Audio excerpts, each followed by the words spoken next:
and here we go. We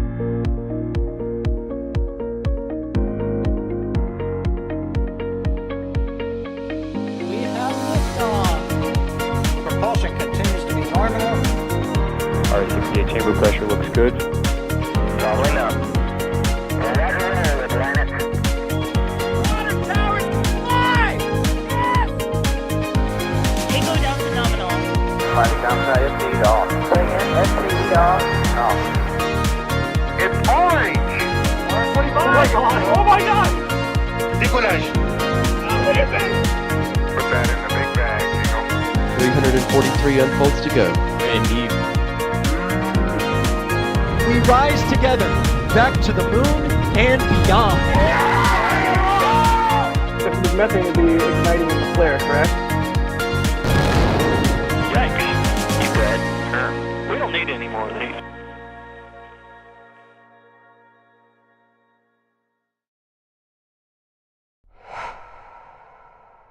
Welcome in, everybody, for an exciting launch today here at NSF. I am Gene Rowley, joined by an amazing crew of people for this Atlas V Kuiper launch. I want to bring in immediately, right off the bat, Adrian Beal. He's going to be answering a lot of your questions and talking about this amazing rocket that we're going to see launched today. Adrian, welcome in. Thanks for having me, Gene. Yeah, I'm 2 times the charm, hopefully, with the second attempt here to get Kuiper into the air, and of course the first of what we expect to be many, many Kuiper launches to be conducted today. Not all of them are going to be conducted today. No, Hopefully like, this one not all. goes today. I realized that wording. Only one today, many more to come after that. Over 80 over many months. Yeah, they're going to be launching a lot of this. And again, this is, this is attempt number 2. The first one they tried to launch, and of course, here we are today. The weather looks, on your screen, the weather looks a little overcast, but I'd say I hear it's an 80% go, and we're looking forward to it. I'm really excited about this launch. Atlas V is a crazy, crazy rocket, and we're going to be talking a lot about it, and there you could get a better shot of it. We're going to talk about the fuel and the payload and everything coming up. But I want to say thanks to some folks that are out there in the field today. They're going to be bringing you some of these shots. We have Sawyer Rosenstein is in the field. We're going to be talking to him in a little bit. Also, Julia is out there. She's off site. She knows the secret places to go to watch all the great rocket launches. We'll be talking to Julia, hopefully.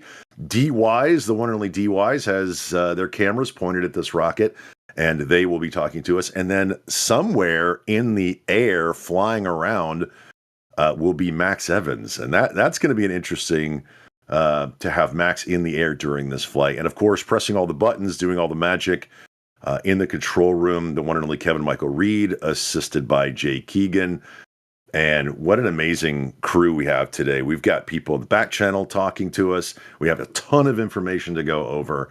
And I know, Adrian, how you're looking forward to this one because of what happened last time. Talk us through what happened last time and why we had to scrub and why we had to come in today. Oh, you said the bad word as well. In general, the last time it was just, it seemed Atlas was ready. The satellites were ready. Everybody was ready besides the weather. The weather was iffy last time, to say the least. It became a bit of a waiting game throughout the window, and we learned a lot about cloud cover and rain cover and wind shear. We learned a lot in that few hours, and in the end of the day, they decided that back then was not the time to launch these satellites into space, which is the right thing to do. If you're not sure if the weather would be good, you better stay on the ground. So that's what they exactly did. They postponed it a bit. Apparently, after that, they had some issues of a clear range, and they had some discussion with the range about the next opportunity. And now we are here on April 28, which is the day they try again. Yeah, we're 80% go for weather, which we'll talk about in just a little bit. And of course, guys, you can check this out on the Next Spaceflight app powered by Flight Club Data. All the launch information is there. You can also check out the launch roundup at NASASpaceflight.com. Our guys are getting set up. Some of them are out there in the field already, and they're getting on comms. We're going to talk to them in just a little bit, get a live weather update. I hear it's beautiful out there. This Atlas V is what they call the Bruiser configuration. And as we look at the rocket, scheduled for the opening of the window here in about 55 minutes, what is this Bruiser configuration? ULA loves to name, they have some fun with their naming conventions, right, Adrian? The 551 configuration is a little wonky when you look at it top down, but it's a pretty powerful rocket. Absolutely. 551 meaning we have 5 solid rocket boosters and we have the 5 meter, the bigger fairing. So overall, this is the configuration they're going for. The one that is able to lift the most Kuiper satellites into space. That's why this configuration was chosen. And yes, indeed, it has 2 SRB solid rocket boosters on one side and 3 on the other. It will be a bit power sliding. It will be a bit adjusting with its engines to counter that. That's basically what you're going. But yeah, if you look at that chart, thanks, Kevin, for bringing that out. If you go to the second to the right, there you can see the Bruiser 551 with 3 SRBs on the left side and 2 on the other side. That is the configuration we are looking at today, and that is also the configuration they will use for these Kuiper missions in general, because it's basically it's the most capable form of Atlas to launch these kind of payloads and configurations. And speaking of payloads, what is this rocket launching today? We call it Kuiper, but I mean, how many satellites are in there? This is the first of many Kuiper launches that we expect over time. Kuiper, of course, is a instant internet access broadband communications constellation similar to Starlink. Starlink, of course, being powered or being operated by SpaceX. This one is basically a competitor product offered by the Kuiper Systems LLC, which is a subsidiary of Amazon. So that is the company behind this. The constellation is planned to be about 3,200 satellites in total.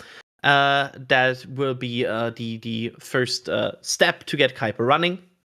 And this is the so-called KA-01 mission. This is the first operational mission that will launch 27 Kuiper satellites into orbit. And again, that window opens up. You can see the clock in the upper left-hand corner. That's the opening of the window, just passing 52 minutes right there.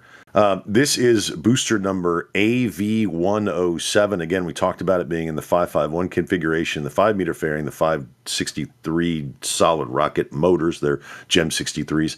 And then in the upper stage, which is called the Centaur upper stage, it is one RL-10A4-2 engine for all of you rocket nerds out there like the rest of us. Now, the trajectory of this one, this is some great, there you go. There's some Kuiper information on the screen showing you what it's supposed to look like. I mean, we know what a constellation is, and we know what, the intent and the goal here is, like you said, is a competitor to some of the other constellations. Maybe, they're taking their time, maybe a little late to the game. I don't know. It's not my business. But they have a promo video that they're putting out, and they're talking about what they want to do and what their intentions are. Speaking of ULA and the 551 configuration, this is the 15th launch of this rocket in this configuration. This is the Atlas V 102nd launch and the 15th and the 551, because this is you said it was the most powerful or the second most powerful variant of this one, Adrian? It's technically, there's the the Starliner configuration. I'm thinking It's 5 slightly 0. Yeah, I'm always confusing. It is 0. And 22. Thank you, Sawyer. Hello, Sawyer. Thank you, Sawyer. Sawyer's in the field, and he jumps in to save us because of his knowledge. But let me get through this real quick, and we'll jump back to Sawyer. 164th launch overall. It is the first of the year, and I said it's the 102nd launch. It's the 15th in this configuration. ULA's 78th launch from Slick 41, which you see behind the screen there. 85th launch of the Atlas V from Slick 41, and it's the second mission support of the Kuiper project. But this, like you said, is the first operational Kuiper mission and the first of many, as we said before. So we're going to jump over to Sawyer, who we heard in the background, saving us from the questioning and trying to figure out what the configuration was. Sawyer, how are you, and what's the weather like out there in the field? I am doing pretty good. You may be able to hear it is a little on the breezy side again, but all of those winds still seem to be within the constraints of about 11 to 15 knots is what we're kind of seeing right now. You'll see from the view there's a little bit of clouds behind the pad, But if you go all the way around the pad and straight up, it is near clear skies. So in terms of weather, it is absolutely beautiful. As has been pointed out, the weather is currently 80% go for the opening of the window. If they do need to slip further into the 2-hour window, it does drop down to 65%. But so far, I can clearly see why it's at 80%. And where exactly are you positioned? We are located on the U.S. Space Force side of things here, about from the pad here. So that's where we are currently. Okay, excellent. And speaking of where you are, where is everybody in chat? Let me know where you guys are watching from for this Atlas V Kuiper 1 launch today. It's going to be a lot of fun. Now, let's talk about more about this rocket, Adrian, because you know this is ULA's. I guess I get workhorse. Is that the right? Word? I think I absolutely think if there's rockets deserving the title workhorse, Atlas V is certainly one of them. Yeah. And because of the configuration variations there, they have a lot of broad missions with the Atlas and the Centaur upper stage. And we're going to talk, I guess, more about the Centaur upper stage. If you guys have questions in chat, be sure to get them in at NASASpaceflight about this launch, about the constellation, about what Adrian had for dinner last night, whatever. Put those in the chat at NASASpaceflight, and we will get to as many of them as we possibly can. I don't remember what I had for dinner last night. I got to hang out with some. I got to hang out last night with some pretty cool people. I was at a show in Huntsville, and I'll be name dropping throughout the show, throughout the broadcast. Speaking of name dropping, I got some information about the shop today. Apparently, there's some beach towels and all other kinds of stuff. Adrian, did you got the same information I did about was it beach towels? Am I right? Oh yeah, there's. I'm not sure if we are. There we have some towel. Did I spill the beans? Did I spill beans? I think we're fine. Oh no, I'm a leaker now. There's one product we will for sure show later, which is one of the funniest items. We will show. Okay. There's Funniest also some funniest? amazing. It is the funniest, Sawyer. There's some Atlas V metal prints. Go check those out at shop.nasaspaceflight.com if you get get a chance during this launch. So what are we at? 46 minutes ish. It's really small on my screen. 46 minutes to the opening of the window. Now we've got what, a 2-hour window, Adrian? Yeah, and the important part is that in the top left is the L- clock, which right now we assume to will align with the T- clock at some point. The thing is, the T- clock of the ULA missions on Atlas V are a bit ahead. They will at some point stop their T- clock and hold it, and let the L- basically catch up. And then they will set like a real final launch time. From what we can tell, they are still go for launch at the beginning of the window. And that is what we expect here. And again, they have a 2-hour window. But it's always a bit, they have some wiggle room, and they tend to use that wiggle room sometimes as well. So let's talk about the fueling of this rocket. We see the venting coming off the right-hand side on the screen. Is this rocket being fueled now? Was it previously fueled? What are they fueling this rocket with? Just talk us through what's going on with this rocket, why we're seeing some venting, and are these stages already fueled? I can take that one. Yeah, Sawyer, definitely. go ahead. So yes, with this one, unlike Falcon 9, which does the load and go, where once it starts loading, it pretty much launches within 30 minutes or it doesn't, this one is a little different. So it already is loaded up with RP1, which is a refined form of kerosene. That one is a lot closer to ambient temperature, so they can load that. In fact, they loaded it previous to the last attempt. So that's been a couple weeks now. As for the rest of the vehicle, stage 1, it was loaded up with liquid oxygen. That wrapped up loading a short time ago. Meanwhile, the upper stage for Centaur, that uses the liquid oxygen as well as liquid hydrogen.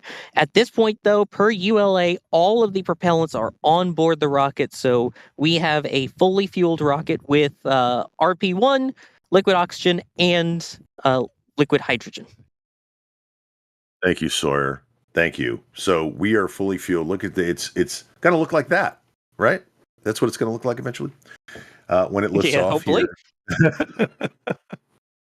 Let's talk through the trajectory. Look at that. Look at the onboard shot. We're gonna hope we'll see. Yeah, there goes one of those Gem 63s. There goes the other two. We'll see that here in when they launch this thing later tonight. So let's talk through these satellites a little bit.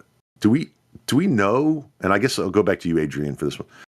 The Kuiper satellites, right? Broadband satellite constellation. Do we know how they differ from their competitors? Are they exactly the same? I mean, do we know that information even? That is a very good question that I can only answer with there is a lot of mystery about Kuiper satellites. They have so far not really shown us too much. Performance technically, also honestly, that's a very hard to answer question because the Amazon has been not that transparent and open with exact details, technical specifications about their Kuiper internet constellation. And sorry, I'm not totally off here, right? We are a bit in the blank here still. Yeah, I think the only thing that we really know is that they will be band, if I recall, for their downlink, which I believe is different from what Starlink uses. So that's really the main difference that we know of publicly. Sawyer's kind of cutting out just a little bit. Maybe we need one of those Kuiper satellites in the field with Sawyer so we get everything he says. Get that broadband out there. Yeah. Yeah, it's kind of breaking in and out, but that's okay. I can actually use that to explain something here because I think that's a cool thing. We should talk about Starlink and Kuiper because I'm not sure that every viewer is aware of that. You don't only need one satellite to stabilize somebody's connection. You would need a whole orbital plane array of that because in contrast to, for example, these very old internet satellite constellations, that were more launched to high level orbits, like for example a geostationary orbit. They are stationary, right? You connect to one satellite, that's it. With these satellites, they basically pass you very quickly. They will only be on your horizon for 2, 3, 4 minutes. So basically how these constellations work is you connect to one satellite, and while you connect to that one, they at some point will be by the antenna will be conducted a handover, and then they will connect you to the next satellite that is coming in frame. So to even be operational in these LEO constellations, you need enough satellites that there's always one in the sky at any given moment. So that's always why are these not selling right away? Well, because they need to get to a minimum critical mass to even be valuable as a usable product. That's interesting. So, they're going to launch 27 of them, but they have to wait to a certain amount before it's actually usable by the public. And I was reading that don't they have they have to hit 50% of that at a certain time, or they have some frequency issues. I think I read an article about Amazon has to have so many satellites in the constellation by a certain time, right? Absolutely. They have basically by the FCC granted the Kuiper constellation a license in 2020 to operate 3,200 Kuiper satellites, and the requirement is that half of these need to be launched and operated by July 30, 2026. So that would be around 1,600 satellites until then. And if you divide that by today's payloads, because of course today's payloads has 27. That would mean, for example, 60 more of these launches. 60 more launches by July? In the next July next year. Oh, next year. Yeah. Yeah, 14 months. I was getting excited with Atlas 5s. So we're going to see a lot of launches between now and then. Yeah, absolutely. But even then, that's still a challenge. And Kuiper plans to operate once at least 578 satellites are in orbit. Yeah, that question came in from Joseph DiGiorgio with the $5 super chat. Thank you. Yes, July 2026 is closer than it sounds, Joe. Yes, much closer than it sounds. And that's why we asked that question. We have 60 launches, according to Adrian's Supermath, between now and then. We'll see if they do that. Hopefully they do. We all want to see lots of rocket launches. And again, guys, get those questions in at NASASpaceflight in the chat, and we'll get to as many of them as we can. Go ahead, Adrian. And just to a quick addition here, of course, this will not launch only on Atlas V. This will also launch on Ariane 6, on New Glenn, and they can lift different amounts. Especially New Glenn is able to launch much more Kuipers. So that will also help them once New Glenn hits pace as well. Speaking of pace, is it Rankly with a $20 tip? Thank you so much for your support. Appreciate it. Speaking of shop.nasaspaceflight.com, which we did earlier, how about a 20th year NSF patch, Adrian? That's a good idea. Also, congrats to all of us. We're awesome, they say. Rankly, you're awesome for supporting us and being here to watch this Atlas V. But I think a 20-year NSF patch is an amazing idea. Interesting. Yeah. Put that in we'll put that in the chat and see what people say about it. Let's see. 552. Go ahead. Quick update from the ULA. They're saying the countdown is continuing smoothly towards liftoff in 40 minutes from Cape Canaveral. So everything seems to be on track. There's another question about those configurations, 551/whatever. This one came in from, I'm going to mess this name up, Duthamer21, Padret member for 22 months. Thank you for joining us and being a Padret member. At NASA Spaceflight, is the 552 not more compatible? Do they have a Centaur upper stage with 2 engine configuration? Because that's what that number means, by the way. The 552 is a 5 meter. Is that a thing, Sawyer? No, right? I'm back, by the way, now.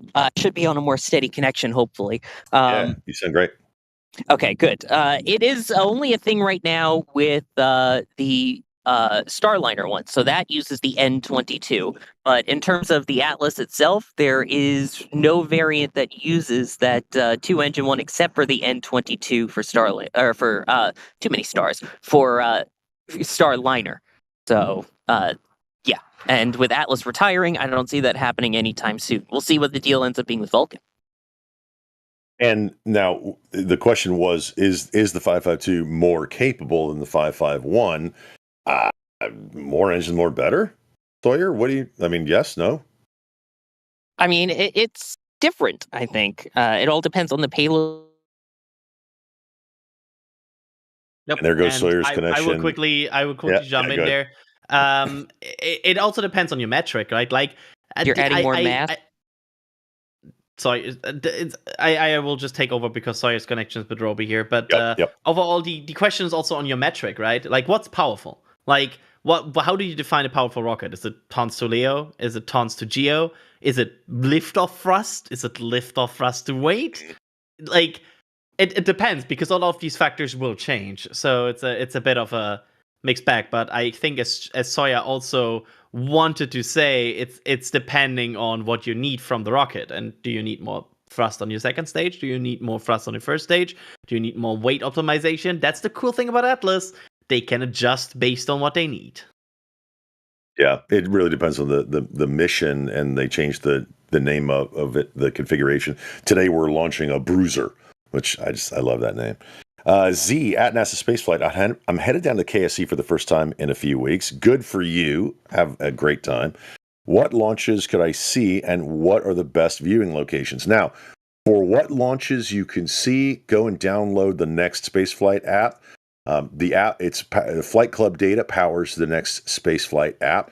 It has all those on there. You can also go and check out the launch roundup from NASASpaceflight.com. And as far as viewing locations, we have folks in the field. They're currently being set up. They had to move some stuff around.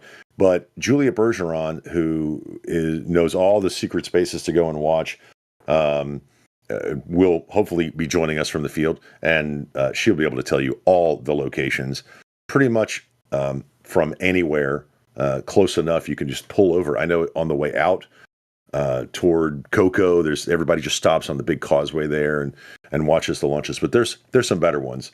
And we didn't we do a video on that, Adrian? I'm pretty sure there's a video on where to watch rocket launches from the Yes. Space Coast, right? Yeah. So just I'm you go. hopefully that mods are spamming it right now.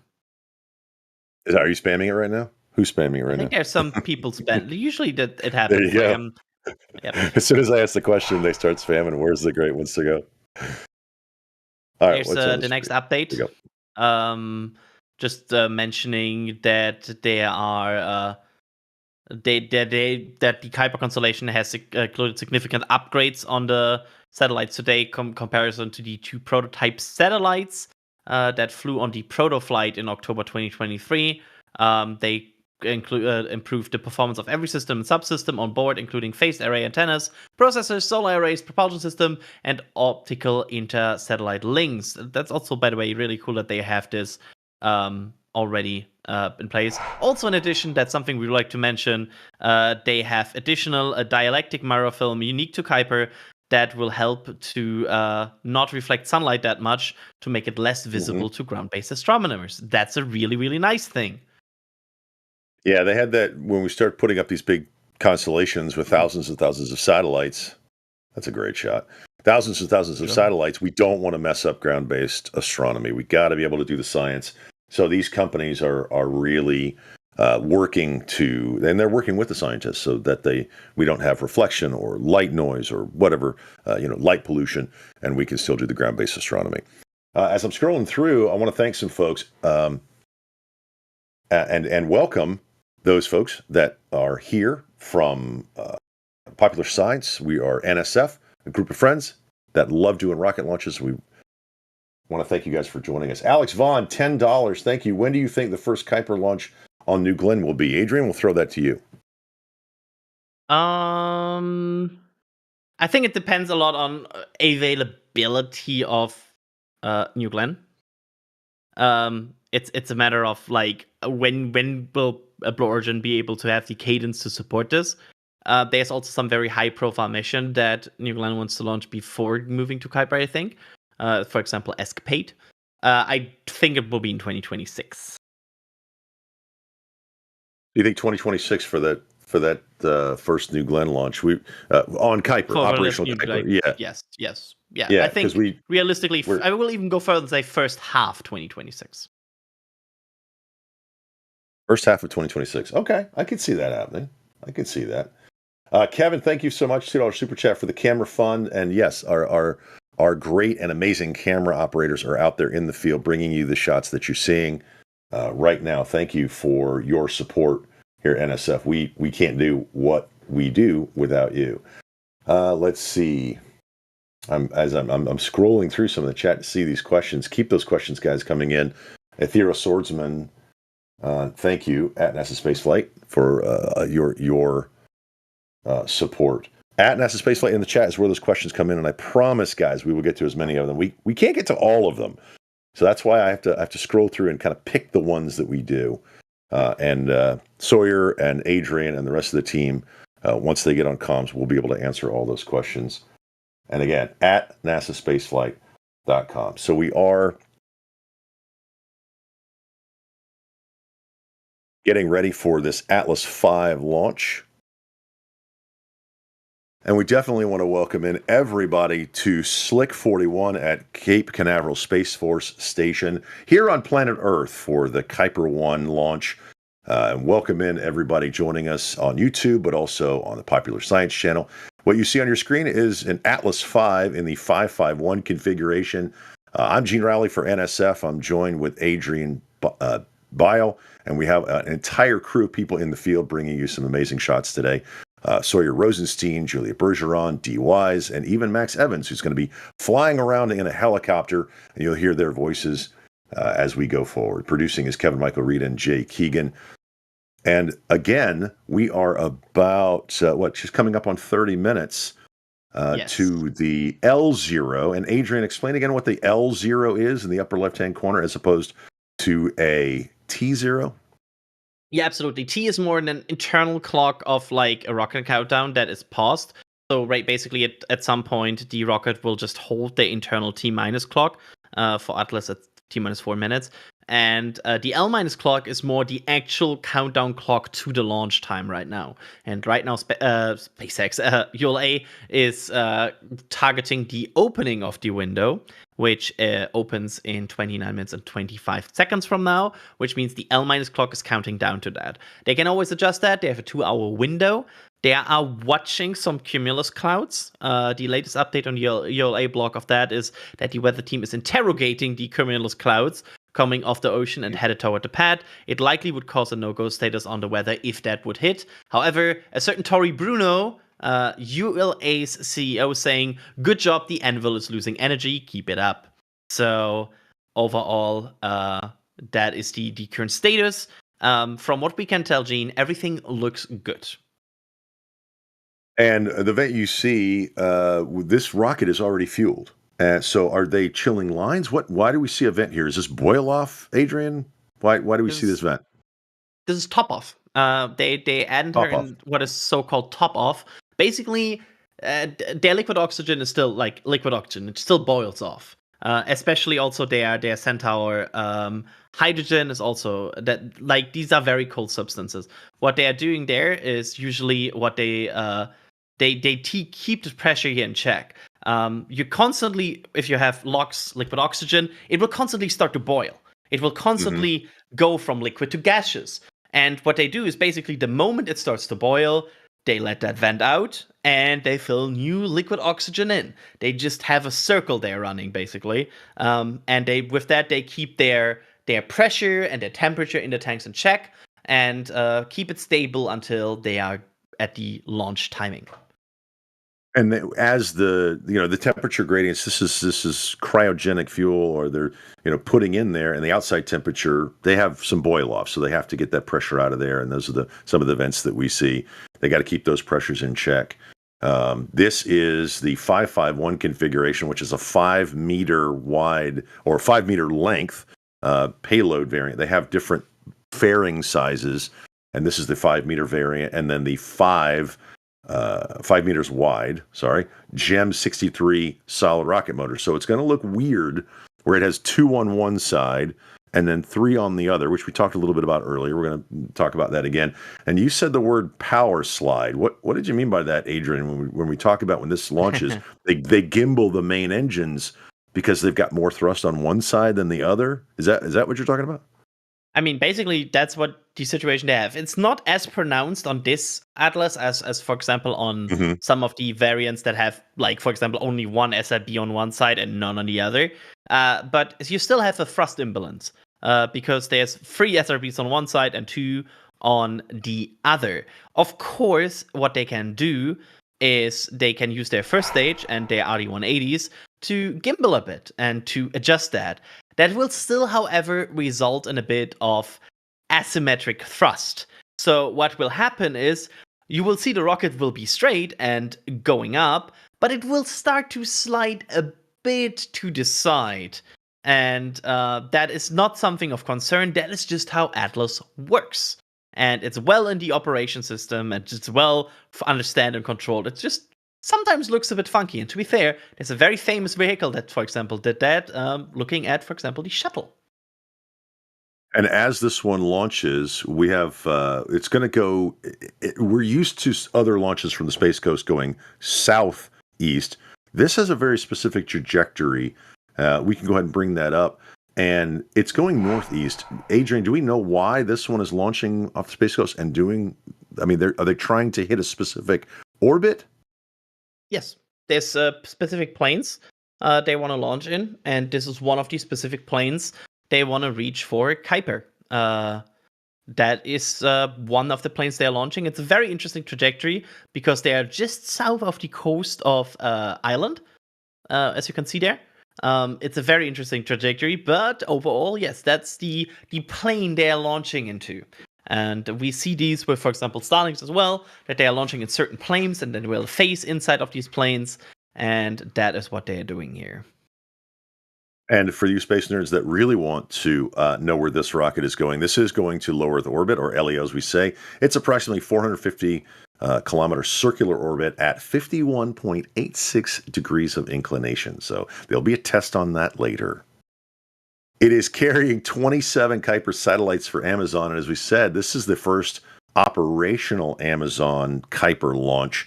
And you said this is going to be launching on, obviously, Atlas V, but the other rocket's going to be launching on New Glenn. Are there more? Ariane 6, Falcon 9. There's quite a variety. Charlie, I was going to say, Charlie Orlando wants to know, at NASASpaceflight, do you think Blue Origin will ever eventually build New Armstrong and be launching Kuipers on those? Yeah. The question is, what is New Armstrong? Exactly. What envisions Blue Origin as New Armstrong, and we will see what that means. There's a quick update I want to bring in here. As of now, the weather officer, Brian Belson, says weather is observed, go. And Sawyer, I'm just quickly asking you here, because of course I cannot see this here from Germany, so you're the better person to ask this. Does weather feel go for you? There you go. Yes, the weather definitely feels go for me. I mean, looking at it from here, I can see the cloud that was definitely a concern. It has thinned out. It doesn't have as big an anvil-y top as we've seen, which of course the concern is the rocket can fly through an anvil cloud and create its own lightning. But yes, it seems like at this point the weather is currently go, and that's what we like to hear. And it's a beautiful clear sky once it gets through that one cloud. Oh, excellent. Something was just mentioned in the ULA blog, which I mentioned here. Sorry, my favorite file was uploaded, and I'm sure you're aware what I'm about to say here. Let's go for it.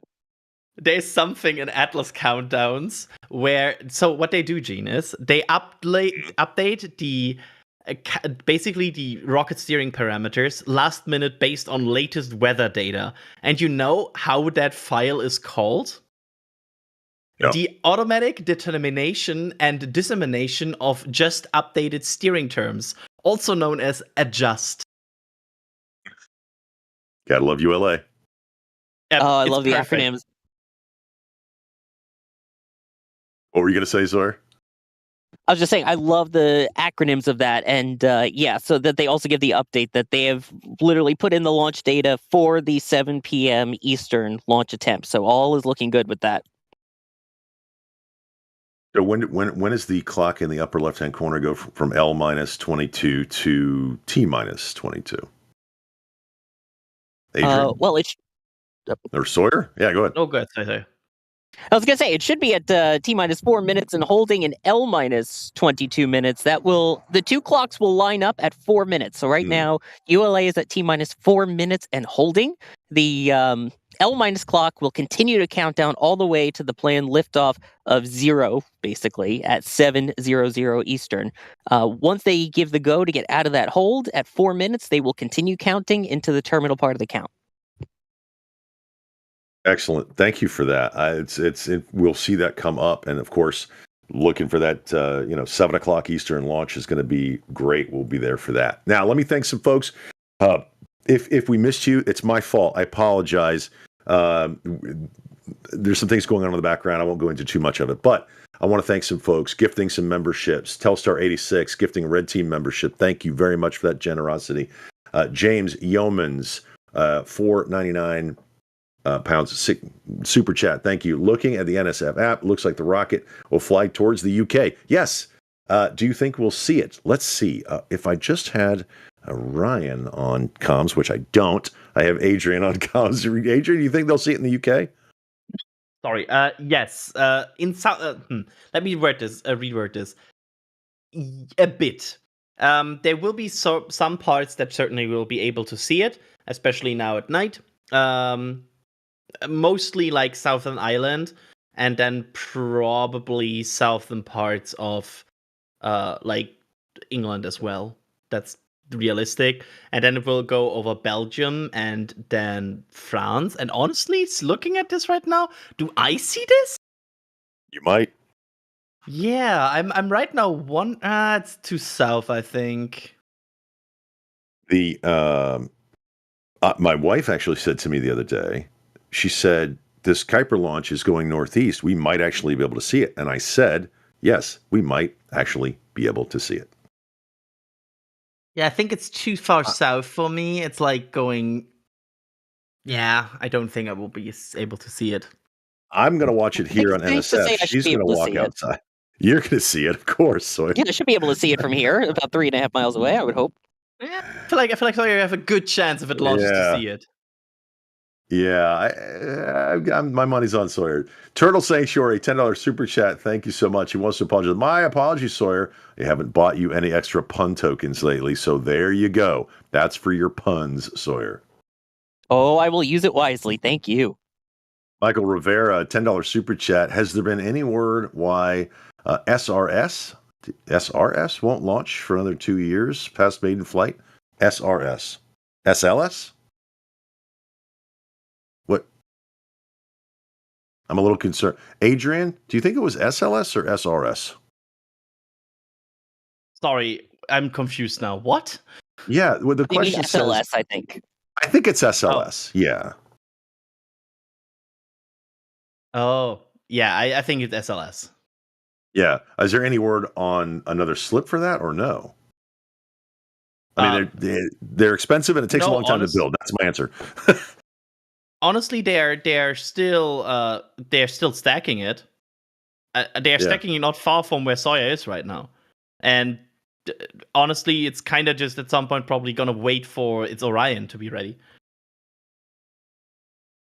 Yeah, it's gonna be Yeah, I mean, interesting. And again, they're working on stacking it at least inside the VAV, so that's a good start. They're getting there. Of course, there was the concerns around heat shields, as we've talked about, but I mean, hopefully we get to see it next year. yes, John Ferris at NASASpaceflight. Will I be able to see the Kuiper train? The train, I don't know. I don't know if you're going to be able to see it like a Starlink train or whatever. You might actually see the upper stage, that Centaur stage.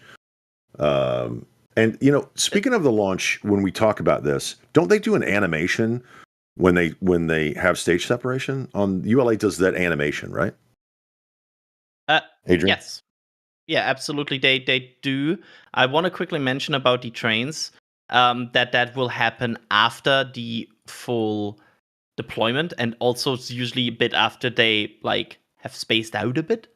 And they basically they will probably deploy somewhere around Europe-ish, Southern Europe. And then over time, you will be able to see them. However, if they did their job right with the mitigation of light reflection, you shouldn't be able to see them. That would be the greatest thing. Yeah, there's that animation on the screen. We're all kind of spoiled when it comes to onboard cameras. And I think the first stage has some cameras looking down at those GEM 63 solid rocket motors when they detach. And then right there at stage separation, it gets to a certain point in the flight, we'll get this animation. And this is based on their telemetry. I mean, of course they do this ahead of time, but the computers are all telling the flight controllers what's happening in, I would say, near real time based on the telemetry they're getting back from the vehicle itself.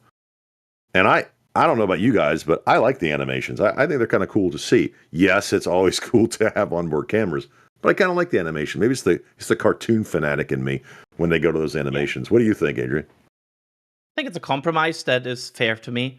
As long as I'm not sure if I'm being too anticlimactic there, or too not for the cinematic. But as long as I see if the rocket launch works right now, I'm happy.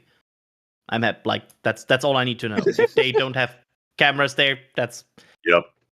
Yeah, sorry, that's just how it is. I'm sure there's people very angry with me right now, and Sawyer is probably also angry with me. No, Sawyer, I'm not. I'm with you. As long as we can see the rocket and it's doing rocket things that it's supposed to be doing, that's what we care about. Yeah. There we go. Sawyer's not mad at you, Adrian. That's a good thing. Michael Baker, $1.99 super chat. Thank you for your support. Guys, I say this all the time, and I know you're probably sick of me saying it. We can't do what we do here at NSF without you. It's really, we just like to see rockets launch, as we were just talking about. We like to see the rockets launch. This is fun for us, and it's fun to be part of the community with you guys. And when you support us, it makes it all the better, and it literally allows us to continue to do these rocket launches all over the world. Adrian, you were just in Norway. We got another update. Adrian, go ahead. Yeah, I mean, the good thing here, all You can read it. tanks are being topped off for flight level. Basically, now the rocket is waiting for the countdown to be ready. And the cool thing is, we are approaching something that is the best about every ULA countdown. We are approaching the actual conducted countdown, like go no go poll, and I really hope they will like stream it and we'll get able to hear it, because nothing is cooler than hearing them check these boxes. And hopefully it's more Man. goes than Firefly this morning. And as that happens, it's on my screen. It's tiny, so I have to keep looking at my other screen. But we're coming up on we're about to pass 15 minutes. And Adrian, can you talk us through? And this might be a question for Sawyer, actually. What's happening at the pad right now? We're so used to Falcon 9 launches. We're used to doing the SpaceX launches, but it's a nice treat to see ULA. They're shutting things down. They're closing things out. They're ready to go. Water pressure. What are they doing at this pad? I'm going to go to Sawyer first because he's sitting there looking at this rocket. Sure, yeah. So right now, as mentioned earlier, they are pretty much in top off on the propellants there. So that is why you still continue to see the occasional venting as they top off the liquid oxygen, which is used in both stages, as well as the liquid hydrogen occasionally as well on that second stage. Otherwise, it will basically just be monitoring the countdown and then the real action once they get into the terminal countdown. So once they resume the clock, you'll hear them enter the terminal count.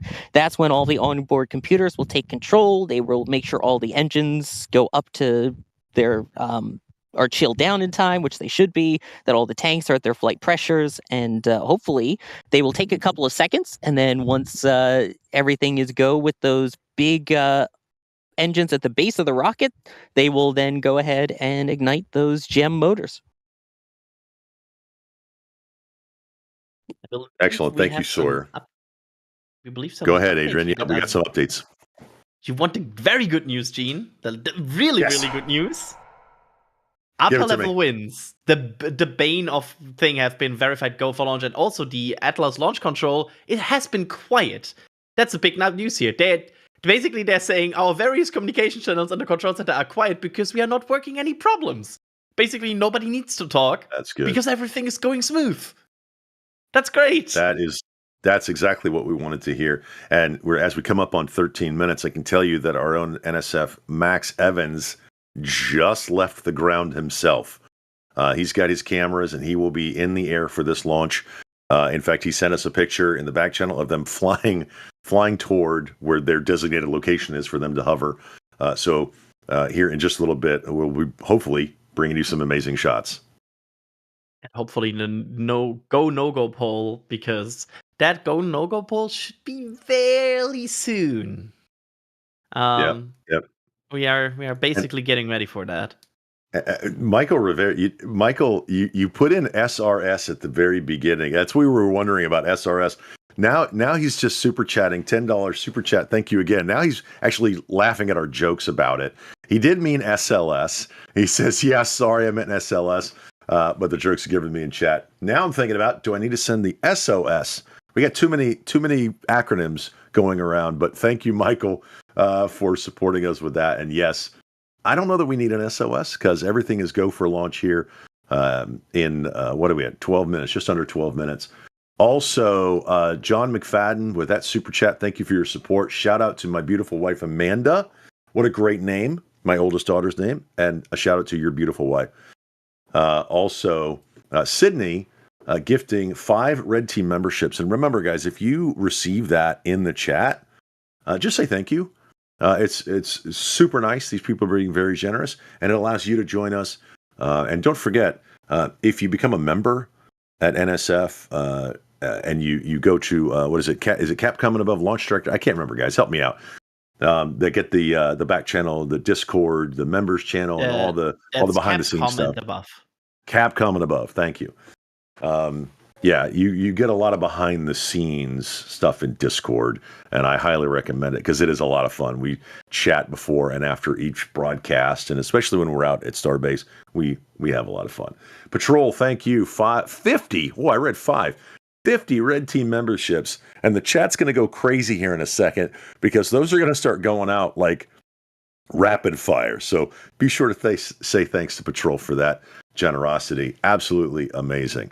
And we are coming up on 10 minutes before this launch of the Atlas V, and there's some shots you can see of the control room, and everything right now is go for launch, right? Yeah, I mean, honestly, it's just looking good. We are just waiting for this wonderful go no go poll that is usually around like 8 minutes before launch. 9 to 8 minutes, I think, is when they usually do it. So we should be very, very close to that. And as we come back, there's some more updates, Adrian. Yeah, that's there's some pre-polls being here basically conducted. What they are doing is that the vehicle safety engineer is polling the Denver technical team, comprised of the specialists in various hardware and technologies, basically asking all the experts. And the experts basically then say, yep, everything looks good. And that will be then fed into the main poll. Basically, it's a pre-poll. And then that director of engineering will then on the main poll say, yep, I asked the people and they are all fine. And that's what we want to hear. As you look at Space Launch Complex 41 at Cape Canaveral Space Force Station, we have Max Evans flying around in the air. D-Wise, they've got their cameras out there pointed on the rocket, the launch pad. We'll get some great views. And Sawyer, we're starting to get some of those calls from the ULA. ROC and OSM whole power switches are in the proceed position. Ready to proceed. RLM, verify red line monitor event table in a correct configuration for terminal count. Verified. RC, verify solar radiation acceptable for launch. Verified. Launch on time verified. Roger. LC, switch to the ready position. All steps are complete prior to the status check. We remain in the planned 15-minute hold as we continue towards liftoff. There we go. Sorry, they just also confirmed they will conduct there we go. There's the checklist. The checklist is already being prepared. Very soon they will start to do this polling. And every of these stations to the right needs to be go so they can launch. And that's pretty standard. This is that T4-minute hold. This is that readiness polling that we talked about. And as you say, every single one of those, they're going to go right down that list, and you can see them there on your screen. All the people in ULA launch control, they're going back and forth. They're checking their systems. There we go. Poll minus 8 minutes. That's what we want to hear. We've got some any second now. Yep. And we're going to listen in, by the way, guys. We're going to listen in. This is short sentence mode. We don't want to talk over it, but of course they're letting us wait. We don't want to talk over it, so it sounds weird when we say things. But as soon as they start talking, we're going to stop talking so we can listen to that go for launch poll, that readiness poll. But thank you to everybody with the Red Team membership, Spaceworm, 5 Red Team memberships, Roseanne upgrading to Red Team, just absolutely, absolutely amazing. And yes, I cannot pronounce your name because it shows up on my screen, and I believe that is Chinese. But thank you for that super chat. And yes, go for launch. We want to hear that poll as it comes up, which should be any. There it is. Status check to proceed with terminal count. Atlas Systems, propulsion. Go. Hydraulics. Go. Pneumatics. Go. LO2. Go. Water. Go. Centaur Systems, propulsion. Go. Pneumatics. Go. LO2. Go. LH2. Go. House gas. Go. Electrical systems, airborne. Go. Ground. Go. Facility. Go. RFFTS. Go. Flight control. Go. GCQ. Go. Op support. Go. Com. Go. Availables. Go. ECS. Go. Redline monitor. Go. Quality. Go. Op safety manager. Go. ULA safety officer. Go. Vehicle system engineer. Go. Anomaly chief. Go. Range coordinator. Go. Launch director. You have permission to launch. Proceeding with the count. That's awesome. Everybody is go and permission to launch from the launch director. That is exactly what we want to hear. Come on, chat. Let's go crazy with some ready to launch. Let's go, go, go. I can't wait to see this thing launch in the 551 configuration. It is so much fun. Go ahead, Adrian. I think Sawyer also needs to go now because Yep. he needs to watch a launch.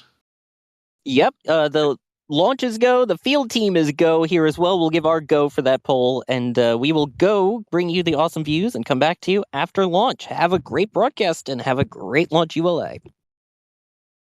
Thank you, Sawyer. Adrian, just a quick question. Since they did the poll and they have the ability to that hold at 4 minutes, they're not going to because everything's green and they're ready to go. Or do they still hold and just kind of verify everything again and then go forward? They basically set a time where they resume the countdown because you have to still remember, like in back end, the countdown there you can see is the countdown is still paused at T-4. They basically now set a time, which we assume is in 50 seconds, where the countdown of L and T will align. And then that is where they will unpause the T clock and then basically roll it from there. Oh. So what we should see is in 40 seconds, the ULA counter will start ticking again and L and T will be synchronized. And then at that, there's their tank pressurizations, their FTSs, flight termination systems for the zone, switch to internal guidance, all that stuff happens in that moment, and we should see that T clock start to move here any second now. And by the way, we've got DYs in the field. Their cameras are pointed at the rocket. We've got Max Evans in a helicopter flying. They are in their position. We've got Sawyer. We just sent Sawyer off, who's going to get some great shots, and we're looking forward to that. Any second now, we're looking for that T0, that T4 minutes in the just under the clock. And there she goes. So the we T are clock go for is now launch, rolling again. and we should see this thing launch in 3 minutes, just under 4 minutes. Go ahead. Yep, absolutely. Basically, the rocket is in like a similar auto sequence as we know from Falcon 9 now. This is like this is a very hands-off situation right now. The clock is just ticking. They from now on out, Atlas has the files it needs. It has the trajectory it needs. It just needs to execute its mission. And now this is a very this is an orchestra right now. They are playing the notes. Like the rocket is playing the notes, and it needs to get to that crescendo in 3 minutes and 20 seconds. And this is taking 27 Kuiper satellites for Amazon. It's their first operational Kuiper mission. It's taking it to low Earth orbit, 450 kilometers, approximately circular orbit at 51.86 degrees inclination. What you're looking at is Space Launch Complex 41 at Cape Canaveral Space Force Station, and we are just under 3 minutes before they're going to light this thing, and we're going to send this payload into orbit. Real quick, Adrian, run down some of these ULA launches that they've been going through. We've got 164. This is the 164th launch, but it's first this year, right? Absolutely. But there's also honestly, Atlas, quite a rocket. Let's wear it like that. Launched to basically every planet, every part of the solar system you could imagine. To launched Mars Reconnaissance Orbiter, launched New Horizon, launched Mars Science Laboratory. Tons of security payloads that we never get to know about what they're actually doing. Mars 2020 Perseverance. Thank you so much, Ryan, the back channel. Like, this rocket has history. Yeah, it really does. And again, this is their Bruiser configuration, the 551 configuration. And after launch, you'll see why they call it the Bruiser. This thing really, really can lift some payload. And today we're lifting those 27 Kuiper satellites into LEO on the first operational mission. Should be fun here. In a minute and just under a minute and 40 seconds, we'll see this thing go. This is actually the second mission, though, right, for Kuiper? The first one, they launched the two test payloads? Yeah, the proto launch, where they basically launched 2 data gathering satellites. Just a quick update here: the LCC has confirmed vehicle is an internal power, the launch sequencer has started, and the FTS is armed.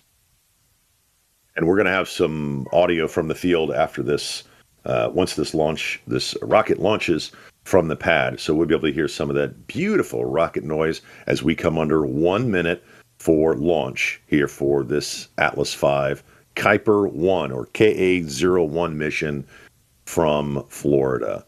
And again, the range is green, under 1 minute. Just get ready, everybody, because it's going to be a fun ride uphill. what you will first see is the RD-180 igniting, and basically Step 3. it will check that out. Final status checks. There we go. Listen in. 28. Verify ECS reduced for launch. Verified. Status check. Go Atlas. Go Centaur. Go KA-01.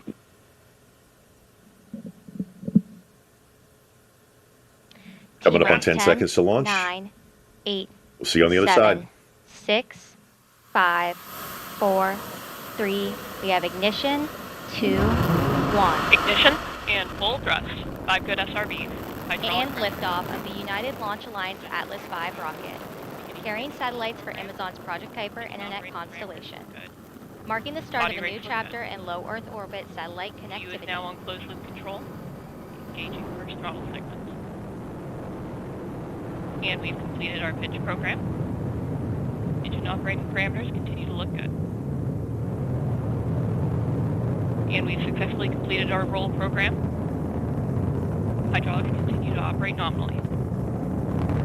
Mach 1, Atlas V is now supersonic. Body rates continue to look good. Engine continues to operate as expected. Throttling back up. You are hearing Sarah Bailey Glasgow providing launch vehicle ascent data. We are now 7 miles in altitude, moving at 1,700 miles an hour. Now passing 1 minute into flight. Vehicle continues to pass through the center of the rain track as expected. SRBs continue to operate nominally. Throttling down, engine continues to burn as expected. Body rates continue to look good. Vehicle is now 1/2 of its liftoff weight. Max Q passing through maximum dynamic pressure. Coming up on SRB burnout. And we have good indication of SRB burnout, 10 seconds from SRB jettison. Throttling back up.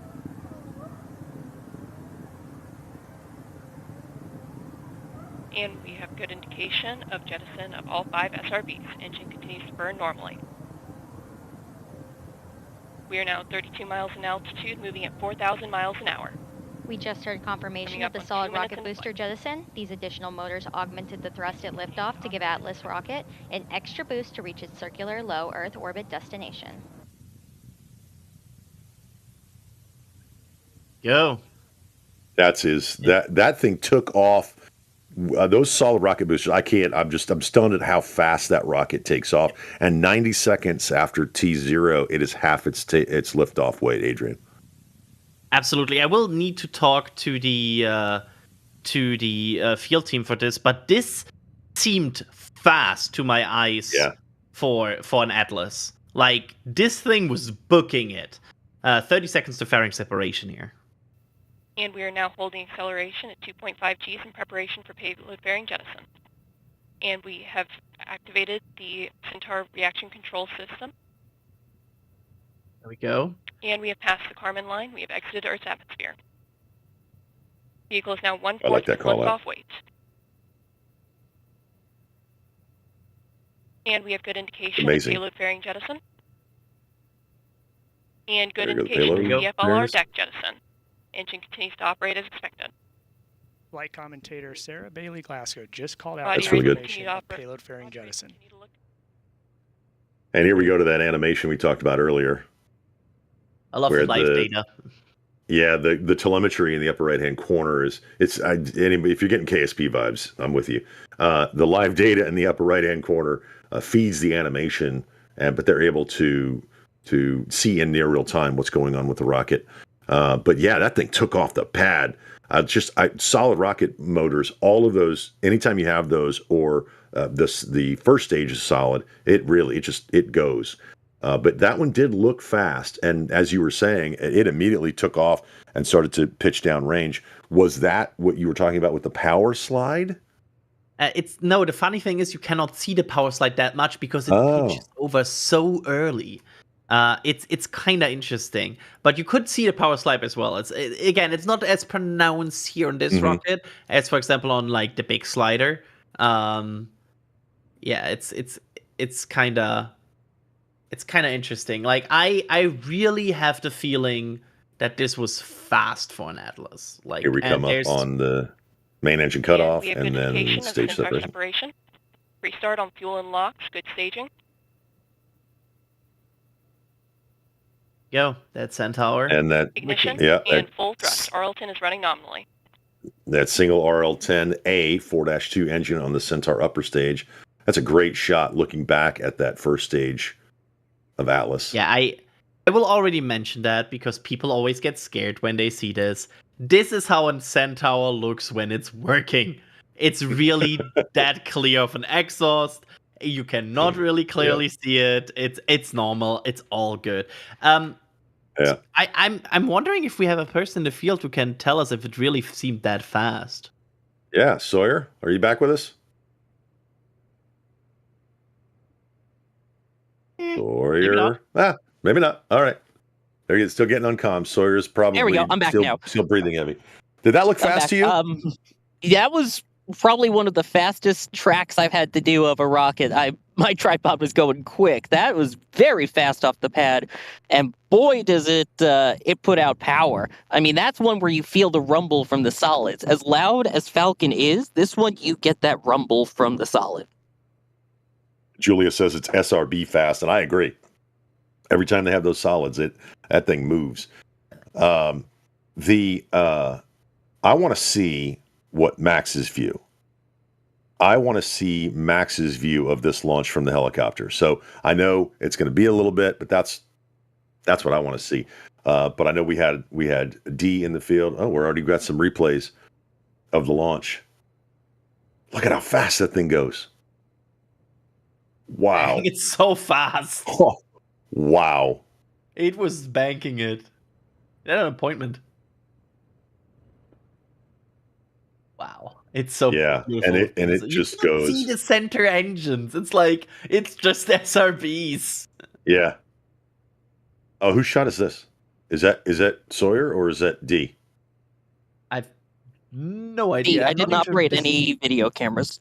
Oh, you didn't? Okay. Might also be ULA views. That's ULA. That's ULA. Replay. Okay. That's an interesting shot. And there we go. You can still see the clouds from the rocket. That's pretty awesome. Now, why are we not seeing the animation? What's going on with ULA here, Adrian? I don't know. But there will be replays coming our way. I can promise you that. We have our replays, and they're going to be coming up in just a little bit. But again, you just saw how fast that thing took off, carrying 27 Kuiper satellites to orbit into LEO. That booster AV-107, man, that thing. I'm still stunned at how fast that thing took off. But again, it's the 5 solid rocket boosters. You know, the other configurations they launch, right? They've got 4 or they've got 3 or whatever the configuration. But the 5.5 ones are really fun to watch because they get it off the pad. Somebody else who needs to be called out is you guys for watching, sticking with us on this Atlas V Kuiper 1 launch.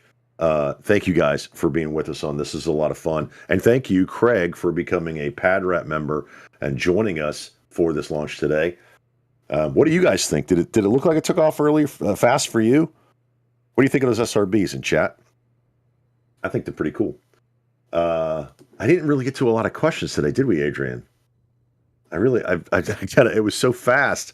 We talked about what we were going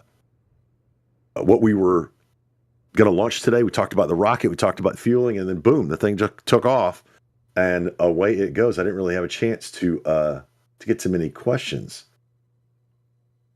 Let's see. I gotta scroll back through here. Sorry, Bruiser. So was nominal. Centaur is clean, straight down the pipe. I wanted to ask you some hard questions, Adrian. The people want to know. Oh no. I'm trying to find trying to find the orbit. There you go. What does an anomaly chief do? Creative Bytes TV. Great question. At NASASpaceflight. What does an anomaly chief do? Do you know? I bet you Sawyer knows. They're the ones that are in charge of if something were to go wrong, what to do. Is it something that they can continue to push to orbit, or would they need to activate the flight termination system? It's all of those, and I'm sure there's more that goes along with it. He so saved you, Adrian, didn't he? It's basically the person you never want to hear talking. Yeah. Case, that's right. At NASASpaceflight. I want to see Max's elevated pics too. I don't know if he has to see if he has to land, right? Is he? He has to land, and then we have to download stuff, and I can't wait to see that one. It's going to be good. Also, as the back channel is also saying, Anomaly Chief is also working issues during the countdown as well. I'm trying to stump Adrian, guys. That's why I'm scrolling through your questions, trying to find some good questions. Will we see the deployment on this flight? Probably not. Yeah, probably not. I at least want to mention that I mean, not having an animation or like a video of deployment is of like a beginning of a new constellation is kind of the journalist and also the rocket nerd in me would have loved to see a bit more here. I'm not a fan of companies cutting. Like, this is not a secrecy mission. This is not like a spy satellite. This is an internet satellite constellation. So by the way, it's still going. It's still flying. I think it burns for 7 or 8 more minutes, right? I mean, it's still going. It's got to get to the LEO, and it's got to then deploy. And go ahead. Yeah, Centaur is a very low thrust second stage, very high efficiency. It uses hydrogen, so it tends to burn a very, very long burn that raises the orbit very quickly, very slowly. That's also why they usually there's a lot of altitude that is already put in there by the first stage, so Centaur has enough time to do its thing. We've got some great pictures coming in for you. There's some live shots from our cameras on the Space Coast. Let's see. At NASASpaceflight. Adrian, what are the 4 towers? Wrong answers only. That's Lords of Random. That's a replay. Sorry, I thought this was live shot. Okay, so we should see it. There we go. Right. Look at that. Long shot. That is a long plume. Those SRBs go fast. But also, you see these clouds that they had some concerns, but they managed to not be concerned at launch anymore. Gonna go behind the cloud and then pop right out. You can see how aggressively it turns. That's crazy. That is crazy. It really goes very early for a very aggressive turn. Kind of impressive. And most of what I see are Starship launches or Falcon launches. When you see other launch providers, it's fun to vary that up. So I'm so glad I got to do this ULA launch today. Just see this Atlas V take off. It's very different. It is. It really is. There we go, a little closer. Zoomed in shot. There you can see, it goes straight for a moment, but then, instant aggressive pitch over. Oh, yeah. And it just goes. And then, again, 90 seconds after launch, it's half its liftoff weight. Yeah, it's a lot. It's stunning. And then what did she say? 2.5 minutes, it's a quarter of its liftoff weight or something like that. The amount of fuel it burns in such a short amount of time, even the SRBs, even with the SRBs going, it's incredible. We should see this thing launch. There we go. And the amount of thrust that is coming from these SRBs is insane. It's crazy. Yep. And then it's gone. Each of these GEM 63s produces 1.6 meganewton of thrust. Ooh. That's about as much, by the way. 2 of them produce as much thrust as the first stage. Adrian, can you do me a favor? Can you say squirrel? Squirrel. I love that shot. Oh, look at that. Something flying off the... What is that? Could be a piece. There's also some chance that there's some exhaust from the SRBs. There could also be a bit bit of foreign object debris on the pad. It just goes. It's worth noting that after launches, there is usually giant chunks of concrete from the flame trench, he said the thing, that are scattered around by the remote cameras, so wouldn't be surprised if it's chunks of concrete. Really? Yeah. Is it? Oh, those SRBs are that powerful. Wow. And Sawyer did that the exhaust of these SRBs is also not particularly healthy, right? No, it's one of those where if you touch it without gloves, your fingers will be quite tingly, and the residue that it leaves on the cameras can be quite a pain to get off. Not speaking from experience on both or anything. I have to ask, what are we seeing on the right-hand side, Kevin? A live view from what appears to be a drone from Jerry Pike. Yeah. Okay. Yeah. More replay goodness. Thank you, Jerry. As he slowly pans out to sea. I'm narrating your drone footage. It really is. Oh, here comes the launch audio.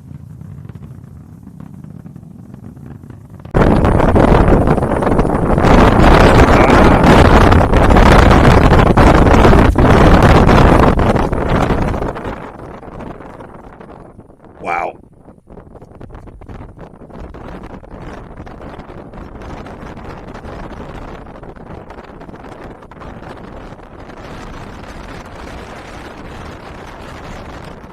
That is a beautiful rocket. You got to admit it. It's so wonderful.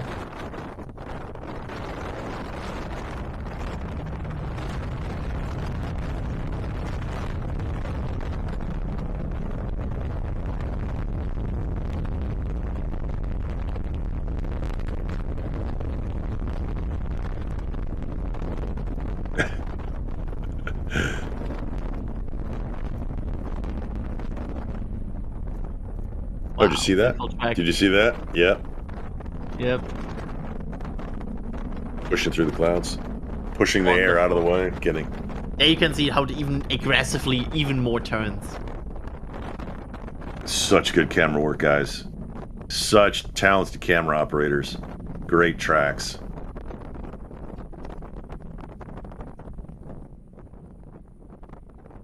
There it goes.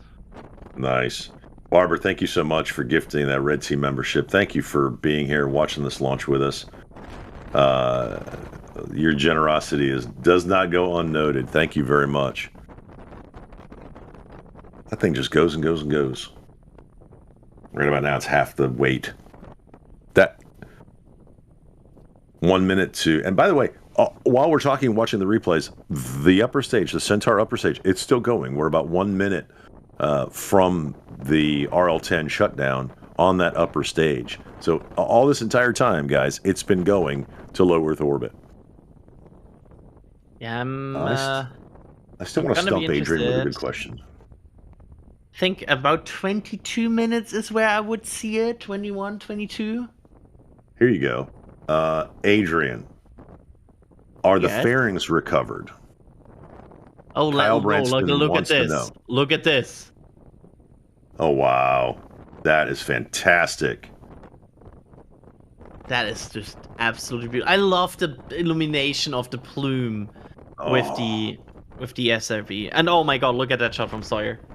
Yeah. Look at that. Like, what? The top looks so funky there. Yeah, so that is a streak shot. So that is a 1 minute long exposure where it's normally you just see the nice clean line for all the Falcons, but add in the solid rocket boosters. That's when you get that awesome kind of cloud around it. Yeah, it looks like it really looks like a very, very small cloud. Almost like the top of a tornado or something.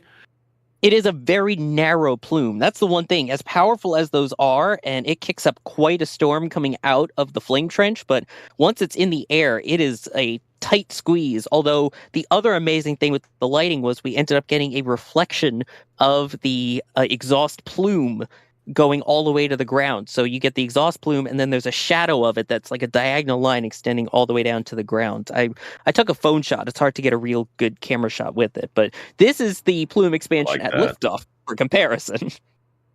That's really good. That's a great shot. We have confirmation of Centaur shutdown and nominal orbit. Thank you in the back channel, Alex. And yeah, that's such good photography. I'm thinking metal print. Adrian, what do you think? I think I've there got will some be other some contenders prints. here. Yeah, I think there will be some prints about this for sure. I'm sorry, I'm watching out of my window here while commentating because I'm staring at the south here right now. And remember, yes, if you're in the UK, you may have seen that plume go up. Yeah, it's Or gonna be I guess interesting. southern Germany, maybe, Adrian. Yeah, I think I'm too far north in Germany. Like, I think like southern French, northern Spain, northern Italy will see it. Look at that! Oh my god, look at that view right now. That's absolutely gorgeous. Crepuscular rays. Yeah. Chris B would say that looks like the travel brochures. Yes, come visit Florida. It's beautiful here. Brought to you by Jerry. Like, just like top right, like come visit Florida right there, and you have complete. Wow, absolutely fantastic. Good stuff. I love Florida.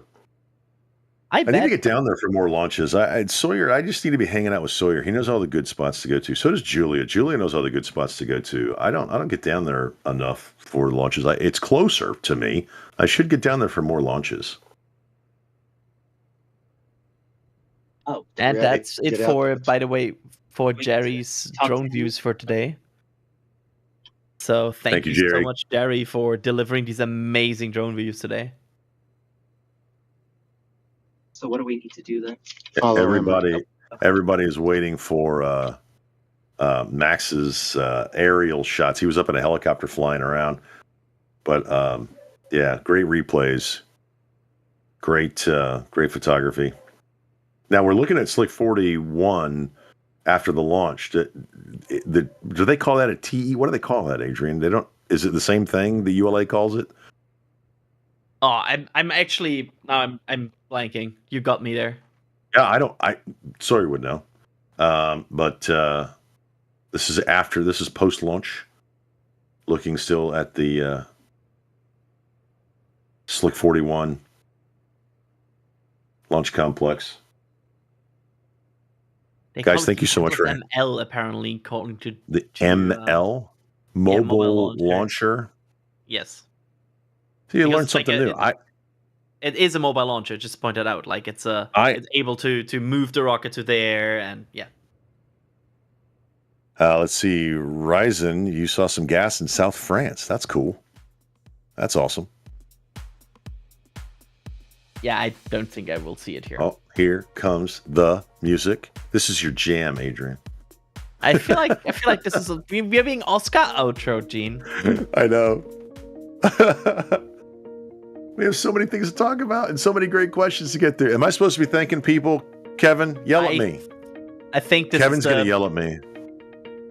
What? Kevin would never. All right, guys, thank you so much. I want to thank everybody. Adrian, thank you for co-hosting with me today. Thank you so much for having me, and if you like my voice, I will be on Starlink a bit later. We have thanked everybody. Thank you guys for being here. Thank you for your super chats. You guys are awesome. We do this because we love it, and we love you guys. Thanks for being part of our community. Sawyer Rosenstein in the field. Julia Bergeron. D Wise, Max Evans in the air. I've cleared the queue, as Kevin likes to yell at me about. I'm Gene Rowley for NSF. Thank you for joining us today for today's launch. Thank you, Kevin. Remember, yes. Oh, Kevin. Yeah, he yells at me though. I don't know. Kevin, thank you for producing today. Also, Jay. Remember, guys, dream big and keep your eyes on the stars.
And here we go. We